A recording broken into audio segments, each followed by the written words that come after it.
ओम श्री गुरुचरण कमलेभ्यो नमः। ओम श्री गुरुचरण कमलेभ्यो नमः। ओम श्री गुरुचरण कमलेभ्यो नमः। हरि ओम नमो भगवते वासुदेवाय। हरि ओम नमो भगवते वासुदेवाय। हरि ओम नमो भगवते वासुदेवाय। श्रीमद् भागवत गीता जी के 11वें अध्याय में श्री भगवान ने अर्जुन जी को अपना विराट स्वरूप दिखाया है। अर्जुन भगवान जी के विराट स्वरूप को देखकर भयभीत हो रहे हैं, लेकिन साथ ही वो ये भी कहते हैं कि आप कौन हैं और मैं आपको जानना चाहता हूँ। आइए कुछ लोगों का पाठ करते हैं और देखते हैं भगवान जी ने अर्जुन जी से क्या कहा। श्री भगवानुवाचः कालः अस्मि लोकक्षयकृतः प्रवृद्धः लोकान् समाहर्तुम् इह प्रवृत्तः श्रुतय अपि त्वां भविष्यन्ति सर्वे ये अवस्थितः प्रत्यनीकेषु योद्धाः तस्मात् त्वम् अन्तिष्ठ यशः लभस्व जित्वा शत्रून् भुङ्क्ष्व राज्यं समृद्धं मया एव एते निहताः पूर्वं निमित्तमात्रं भव सर्वयाचिन्। श्री भगवान ने कहा, हे अर्जुन, मैं लोगों का नाश करने के लिए बड़ा महाकाल हूँ और इस समय इन लोगों को नष्ट करने के लिए प्रवृत्त हुआ हूँ। इसलिए तुम पांडवों के अतिरिक्त यहाँ दोनों सेनाओं के सब योद्धा मृत्यु को प्राप्त होंगे। तेरे युद्ध न करने पर भी इनका नाश अवश्य होगा। अतएव तू खड़ा होकर युद्ध के लिए कटिबद्ध हो और शत्रुओं को मारकर महान यश और समृद्ध राज्य को प्राप्त कर। ये सब शूरवीर पहले ही मेरे द्वारा मारे हुए हैं। हे स्वयं साचिन, तू तो केवल निमित्त मात्र हो।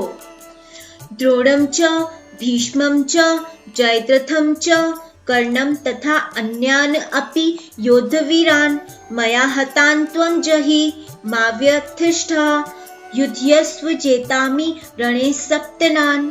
हे अर्जुन, द्रोण, भीम, जयद्रथ, कर्ण आदि सब महारथी मेरे द्वारा पहले ही मारे जा चुके हैं। इसलिए निर्भय होकर युद्ध कर। निःसंदेह तू युद्ध में वैरियों को जीतेगा। संजय उवाचः एतत् श्रुत्वा वचनं केशवस्य कृताञ्जलिः वेपमानः किरीटी नमस्कृत्वा भूयः एव अह कृष्णं सह गद्गदं भीतः प्रणम्य।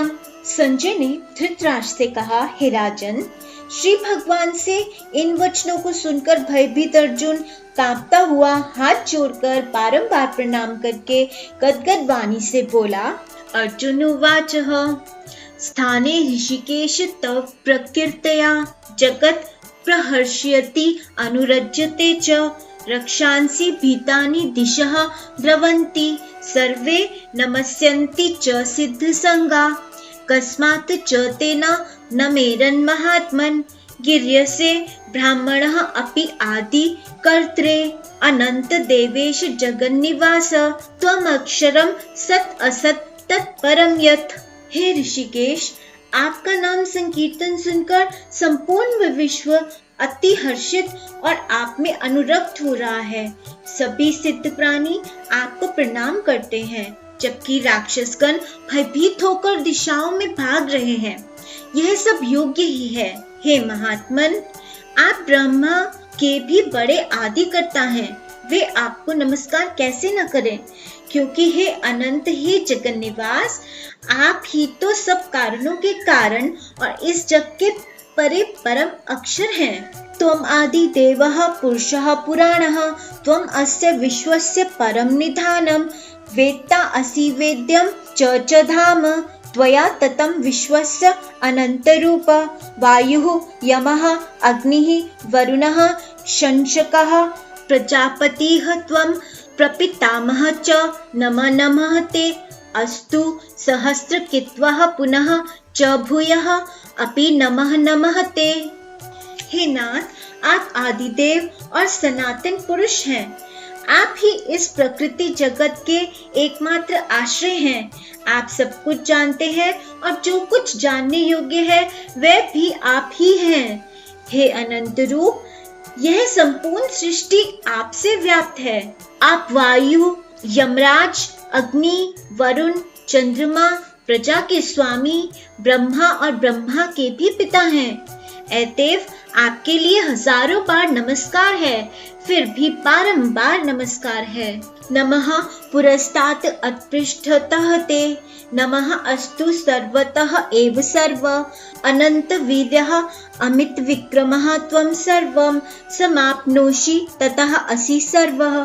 सखेति मत्वा प्रसंभं यदुक्तं, हे कृष्ण हे यादव हे सखेति, अजानता महिमान तवेदं, मया प्रमादात् प्रणयेन व अपि, यच्च अवहासार्थम् असत्कृतः असि, विहारशय्या आसन भोजनेषु एकः अथवा अपि अच्युत तत् समक्षं तत्क्षाम्ये त्वाम् अहम् अप्रमेय। हे अनंत सामर्थ्य वाले भगवान, आपको आगे से नमस्कार है और पीछे से भी नमस्कार है।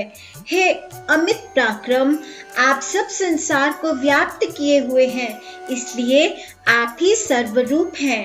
हे अचिंत्य प्रभाव भगवान, आपकी इस महिमा को ना जानते हुए सखा मानकर मैंने आपको प्रेम से अथवा प्रसाद से भी श्री हे कृष्ण हे यादव हे सखे ऐसे संबोधित किया है। और हे अच्युत, विहार एक शैया पर शयन करते हुए तथा साथ साथ भोजन आदि में अनेक बार अकेले में अथवा उन सखाओं के सामने भी आप मेरे द्वारा अपमानित किए गए हैं। कृपया मेरा यह सब अपराध क्षमा करें। पिता असि लोकस्य चराचरस्य, त्वम् अस्य पूज्यः च गुरुगिरीयान्, नात्वत्सम अस्ति अभयादिकः कुतः तन्यः लोकत्रय अपि अप्रतिम प्रभाव, तस्मात् प्रणमय प्रणिधाय कायं प्रसादेय त्वाम् अहम् ईशम् इडीयं, पिता इव पुत्रस्य सखा इव सुखयुः, प्रियः प्रियायाः अर्हसि देव सोढुम्। हे विष्णु, आप सब चराचर संपूर्ण जगत के पिता और परम पूजनीय गुरु हैं। हे अनंत प्रभाव, त्रिलोकी में आपके समान भी दूसरा कोई नहीं है, फिर अधिक कैसे होगा। हे भगवान, आप प्राणी मात्र के आराध्य परमेश्वर हैं। इस कारण हे नाथ, मैं आपके चरणों में गिरकर आपको प्रणाम करके आपकी कृपा की याचना करता हूँ। मेरे अपराधों को क्षमा करके मुझ पर उसी भांति प्रसन्न हो जाइए जैसे पिता पुत्र के, सखा सखा के और प्रेमी अपने प्रीतम के अपराध को सहन करता है। अदृष्ट पूर्वम हर्षितः अस्मि दृष्ट्वा, भयेन च प्रव्यथितं मनः मे, तत्एव मे दर्शय देव रूपं, प्रसीद देवेशः जगन्निवास। किरीटिनं गतिनं चक्रहस्तम् इच्छामि, त्वां दृष्टवम् अहं ततः एव, तेन एव रूपेण चतुर्भुजेन सहस्रः बाहो भव विश्वमूर्ते। हे नाथ, पहले ना देखे हुए आपके इस अद्भुत विश्व रूप के दर्शन से मैं हर्षित हो रहा हूँ, पर मेरा चित्त भय से आकुल भी हो रहा है। इसलिए हे देवेश, हे जगन्निवास, मुझ पर प्रसन्न होकर अपने उसी चतुर्भुज रूप को फिर से प्रकट कीजिए। हे विश्वमूर्ति, मैं आपको मुकुट धारण किए हुए तथा शंख चक्र गदा और पद्म से युक्त चतुर्भुज रूप में देखने को आतुर हूँ। इसलिए हे सहस्त्रबाहु, अपने उसी चतुर्भुज रूप में प्रकट हो जाइए। तो इस प्रकार अर्जुन जी ने भगवान जी को फिर से चतुर्भुज रूप में प्रकट होने का आग्रह किया।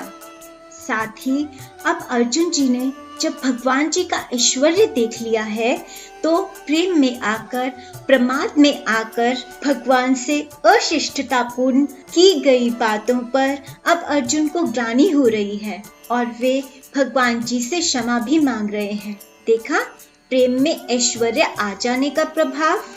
जहाँ प्रेम में अर्जुन बिहारी जी से बेधड़क बातें किया करते थे, आज उनका ऐश्वर्य देख के, उनको भगवान बना देखकर वही अर्जुन डर रहे हैं। कहा जाता है कि सिर्फ एक यशोदा थी जिन्हें कभी भगवान ने अपने भगवान होने का आभास नहीं होने दिया।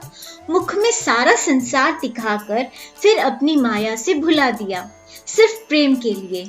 नहीं तो यशोदा उन्हें कभी छड़ी नहीं दिखाती, कभी बांधती नहीं, माखन चोरी करने पर नाराज नहीं होती।